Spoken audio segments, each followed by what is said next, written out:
गंगा दशहरा का हिंदू धर्म में विशेष महत्व है। गंगा दशहरा जो कि इस बार 5 जून को है।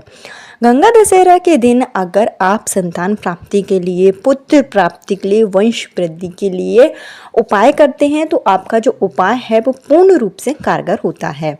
गंगा माता की उपासना करने से आपके घर में सुख सौभाग्य की प्राप्ति होगी और आपके घर में माँ लक्ष्मी का आगमन होगा। अगर आप आर्थिक दृष्टि से भी परेशान हैं या रोगग्रस्त हैं या वंश की वृद्धि नहीं हो पा रही है, लगातार घर में कन्या ही कन्या जन्म ले रही हैं, आप चाहते हैं कि आपको एक पुत्र की प्राप्ति हो, आपके जीवन का उद्धार हो, तो ऐसे में आपको गंगा माता की उपासना जरूर करनी चाहिए। और गंगा दशहरा काफ़ी शुभ समय माना जाता है माँ गंगा की पूजा करने के लिए, क्योंकि ये वही समय होता है जिस समय माँ गंगा का धरती पर अवतरण हुआ था। राजा भागीरथ की तपस्या से माँ गंगा जो है पूर्वजों के उद्धार के लिए, मनुष्य जाति के उद्धार के लिए धरती पर अवतरित हुई थी, जो कि जिनका वेग इतना ज़्यादा था कि शंकर भगवान ने इनको अपनी जटाओं में धारण किया। तभी से ही जो गंगा दशहरा है मनाया जाता है। गंगा दशहरा जो होता है वो ज्येष्ठ माह की शुक्ल पक्ष की 10वीं तिथि को मनाया जाने वाला सबसे शुभ पर्व है। और आपको एक विशेष बात बता दें कि इस बार का जो गंगा दशहरा है उसमें वैसे ही योग बन रहे हैं जो उस समय थे जिस समय माँ गंगा का धरती पर अवतरण हुआ था। माँ गंगा का धरती पर अवतरण जो है हस्त योग में हुआ था और इस समय हस्त योग ही है 5 जून को, तो ये काफ़ी शुभ योग माना जा रहा है। इसके साथ ही हस्त योग रहेगा और रवि योग जो कि पूरे दिन रहेगा। साथ ही साथ सिद्धि योग के साथ में हस्त नक्षत्र रहेगा और रवि योग का होना काफ़ी शुभ संकेत देता है। ऐसे में जो भी आपकी मनोकामना होगी, अगर आप उपाय करते हैं, विधि विधान से गंगा माता की पूजन करेंगे और अगर आप दान पुण्य करते हैं तो आपको शुभ फल की प्राप्ति अति शीघ्र होगी। संतान प्राप्ति, पुत्र प्राप्ति के लिए कई ऐसे उपाय हैं जो गंगा दशहरा के दिन किए जाते हैं। अगर निसंतान दंपत्ति मिलकर उपाय करते हैं तो उनकी जो सूनी गोद है वो बहुत जल्दी भर जाती है और आपके वंश की वृद्धि होती है। इसके साथ ही तुलसी के भी कुछ सरल से उपाय हैं जो आपको गंगा दशहरा के दिन जरूर करने चाहिए। शिव भगवान का भी आप अभिषेक करें गंगा दशहरा के दिन। इस दिन आप सभी देवी देवताओं का अगर आरती करते हैं तो ये काफ़ी शुभ माना जाता है। कई ऐसे उपाय होते हैं जिनको अगर आप करते हैं और अगर आप व्रत रखना चाहते हैं तो व्रत भी जरूर रखें, काफ़ी शुभ माना जाता है। नहीं तो जब तक आप उपाय करते हैं तब तक आप जो है व्रत रख लीजिए, उसके बाद आप भोजन ग्रहण कर सकते हैं। आपको इस दिन सात्विक भोजन ही ग्रहण करना होता है। प्याज लहसुन से आप परहेज करें और इसके साथ ही आप उपाय करें। किस तरीके से आपको उपाय करना है, क्या नियम आपको अपनाने हैं, उनकी संपूर्ण जानकारी आपको इस वीडियो में दी जाएगी। मैं इस वीडियो में आपको 2 से 3 उपाय बताऊंगी। अगर आप चाहें तो सारे ही उपाय कर सकते हैं। अगर आप इसमें से एक भी उपाय कर लेते हैं अपनी मनोकामना के साथ में, तो आपकी जो भी कामना होती है वो निश्चित रूप से पूरी होती है।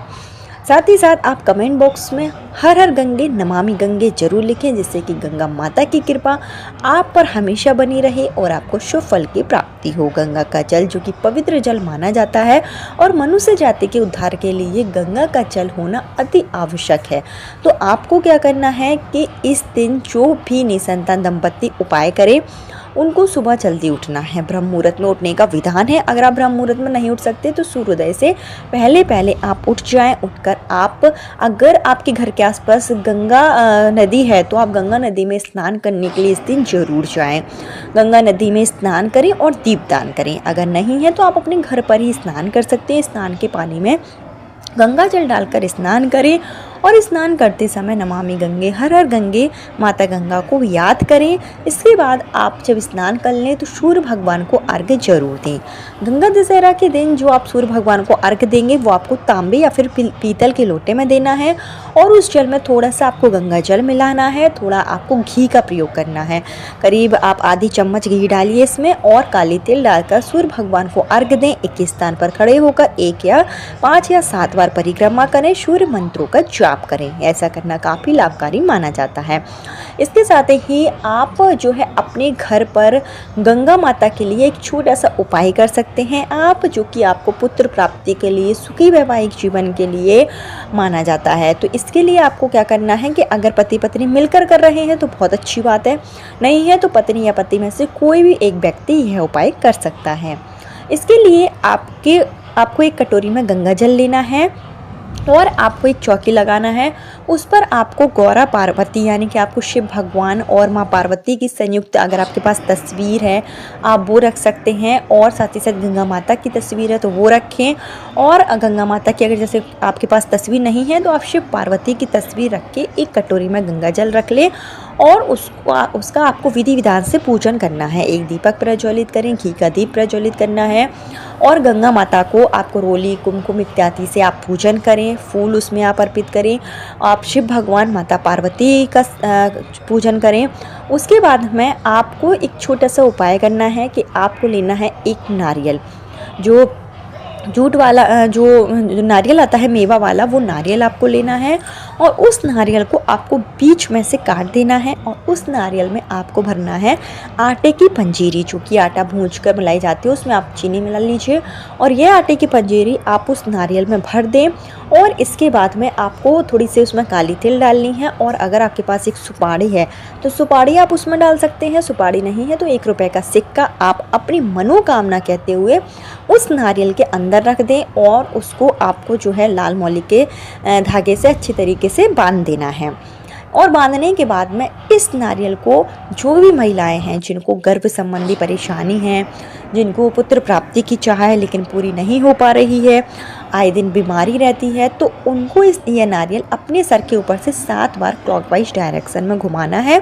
घुमाने के बाद में अपना नाम और गोत्र बोलते हुए यह नारियल आपको गंगा जल के पास में रख देना है जहाँ पर आप पूजन कर रहे हैं। उसके बाद में आप गंगा माता का ध्यान करें, गंगा माता के मंत्रों का जाप करें। ओम नमामि गंगे इस मंत्र का जाप कर सकते, नहीं तो बहुत ही साधारण सा मंत्र है, ओम नमो गंगाए विश्व रूपिणी नारायणी नमो नमः।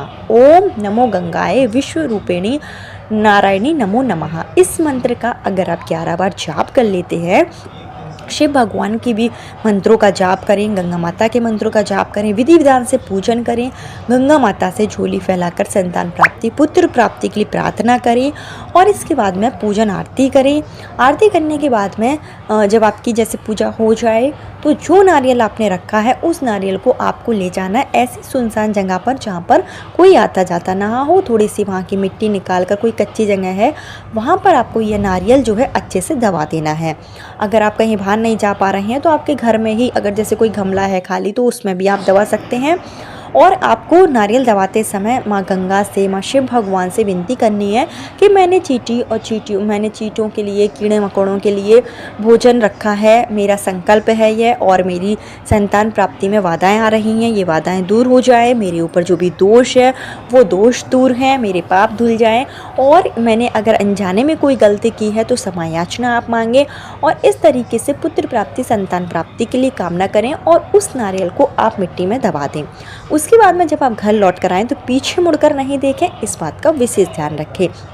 ये छोटा सा उपाय अगर आप 5 जून गंगा दशहरा के दिन करते हैं, सुबह भी कर सकते हैं, शाम के समय भी कर सकते हैं, काफ़ी अच्छा उपाय है, इसको आप ज़रूर कर लें। आपकी सोनी गोद अति शीघ्र भरेगी, जो भी आपके ऊपर रोग हैं, कष्ट हैं, किसी ने कुछ किया धरा है, कोख बंधन है, तो वो समाप्त हो जाएगा।